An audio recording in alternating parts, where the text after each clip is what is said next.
জেলা সমাজ শিক্ষা পরিদর্শক পশ্চিম ত্রিপুরা এবং সমাজ কল্যাণ ও সমাজ শিক্ষা দপ্তরের উদ্যোগে বুধবার মাদক দ্রব্যের অপব্যবহার এবং অবৈধ পাচার বিরোধী আন্তর্জাতিক দিবস উপলক্ষে এক সচেতনতামূলক র্যালির আয়োজন করা হয়।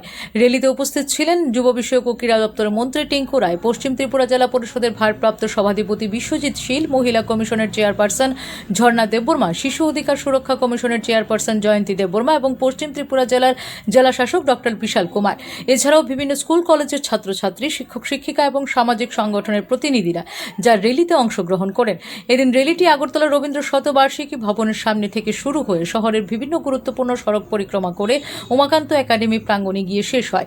র্যালি শেষে বক্তব্য রাখতে গিয়ে মন্ত্রী টিঙ্কু রায় বলেন, বর্তমান সময়ে যুব সমাজকে মাদকের করাল গ্রাস থেকে রক্ষা করা অত্যন্ত জরুরি। বিশেষ করে স্কুল কলেজের ছাত্রছাত্রীদের নেশা থেকে দূরে রাখা এবং যারা ইতিমধ্যে নেশায় আসক্ত হয়ে পড়েছেন তাদের পুনর্বাসনের মাধ্যমে স্বাভাবিক জীবনে ফিরিয়ে আনাই সরকারের অন্যতম লক্ষ্য। সেই উদ্দেশ্যে এই ধরনের সচেতনতামূলক কর্মসূচির আয়োজন করা হচ্ছে বলে তিনি জানান। Bureau report, S Bharat live 24 hours. এই ধরনের সংখ্যাটাও অনেকটা, যারা বিভিন্ন সময় ডিপ্রেশনে চলে আসে কাজের জন্য, আমি তাদের কাছে অনুরোধ করব, সরকার বিভিন্ন ধরনের স্কিল বা নিজের দক্ষতা বৃদ্ধির জন্য অনেকগুলো পরিকল্পনা গ্রহণ করছে। এই নেশামুক্ত কেন্দ্রকে কিন্তু কেন্দ্র করে এগুলো করা হচ্ছে, যে এদেরকে বের করে আনা এবং তাদেরকে কোনো না কোনো কাজের সঙ্গে যুক্ত করা, কোনো না কিছু তাদের দক্ষতা বিকাশের সঙ্গে যুক্ত করা।